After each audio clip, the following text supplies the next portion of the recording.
Hello అండి, welcome back to my channel Kavitha tasty food. అందరూ ఎలా ఉన్నారు? బాగున్నారా? ఈరోజు అయితే చాలా హెల్దీ కర్రీ అనమాట. పాలకూర చుక్కకూర కాంబినేషన్ సూపర్ అంటే సూపర్గా ఉంటుంది. చాలా హెల్దీ ఫుడ్ అనమాట. ఇలా చేసుకోండి, చాలా హెల్దీగా ఉంటారు. వండుకొని ఈ కూర కేవలం రుచిని మాత్రమే కాదు, ఆరోగ్యానికి కూడా ఒక వారం. పాలకూరలో ఐరన్, కాల్షియం పుష్కలంగా ఉంటే చుక్కకూరలో విటమిన్ సి ఎక్కువగా ఉంటుంది. ఈ రెండు కలవడం వల్ల మన శరీరానికి చాలా ఐరన్ త్వరగా అబ్జర్వ్ అవుతుంది. మరి ముఖ్యంగా రక్తహీనత రక్తం పెరుగుతుంది. ఎవరికైనా రక్తం తక్కువగా ఉండడం లేదా నీరసంగా అనిపించడం లాంటి సమస్యలు ఉంటే వారికి కనీసం వారానికి 2 సార్లు అయినా ఈ ఆకుకూరలు 2 కలిపి వండుకొని తింటే రక్తం బాగా పడుతుంది. రోగ నిరోధక శక్తి కూడా బాగా పెరుగుతుంది. చుక్కకూరలో ఉండే సహజమైన పులుపు మరియు విటమిన్ సి మన శరీరంలో ఇమ్యూనిటీని పెంచడానికి, సీజనల్గా వచ్చే జలుబు దగ్గు తగ్గేలా చేయడానికి చాలా హెల్ప్ అవుతుంది. ఇప్పుడున్న ఈ టైంలో ఖచ్చితంగా ఇదైతే మనకు అవసరం అన్నమాట.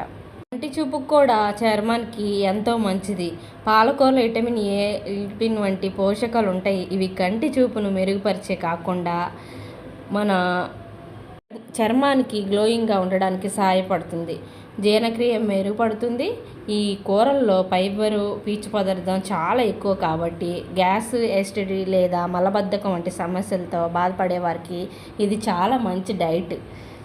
ఇలా కానీ మీరు వండుకొని తిన్నారంటే నిజంగా మళ్ళీ డాక్టర్ దగ్గరికి అయితే వెళ్ళరనమాట. అంత మంచి హెల్దీ ఫుడ్. ఖచ్చితంగా వారానికి 2-3 సార్లు ఇలా వండుకొని తింటే చాలా మంచిది. అయితే ఇప్పుడు మనకి బాగా ఎండలు కాస్తున్నాయి, అలాగే వర్షాలు కూడా పడుతున్నాయి.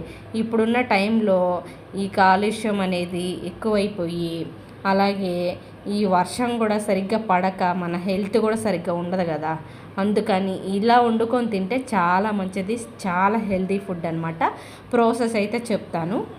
ముందుగా గిన్నె పెట్టుకొని కొంచెం ఆయిల్ వేసుకొని, ఆకుకూరలకు కొద్దిగా ఆయిల్ అయితే సరిపోతుంది. 2 ఉల్లిపాయలు, 2 పచ్చిమిరపకాయలు, కొద్దిగా కరివేపాకు ఆయిల్లో ఫ్రై చేసుకొని, అవి ఫ్రై అవుతున్నప్పుడే కొంచెం అల్లం వెల్లుల్లి పేస్ట్, కొద్దిగా పసుపు వేసుకొని ఫ్రై చేసుకొని ఆకుకూర అంతా వేసేసుకోవాలి. నేను పాలకూర ఒక 4 కట్టలు, చుక్కకూర ఒక 4 కట్టలు కడిగేసుకొని నీట్గా ఇలా ఆయిల్లో వేసుకొని ఆయిల్లో ఫ్రై చేసుకొని, ఫ్రై అవుతున్నప్పుడు 2 టమాటాలు చిన్నవి మీడియం సైజు కట్ చేసుకొని వేసుకొని ఉడికించుకుంటే 5 మినిట్స్లో అయిపోద్ది. ఉప్పు కారాలు తక్కువ పడతాయి, చూసి వేసుకోండి.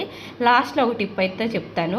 కిడ్నీలో రాళ్ళు ఉన్న వాళ్ళు మాత్రం ఎక్సర్సైజ్ ఎక్కువగా ఉంటాయి కాబట్టి ఈ కూరను కొంచెం తక్కువగా తింటే మంచిది. ఈ వీడియో ఎలా అనిపించిందో చిన్న కమెంట్ అయితే చేయండి. సబ్స్క్రైబ్ చేసుకొని చిన్న లైక్ ఇవ్వండి అబ్బా.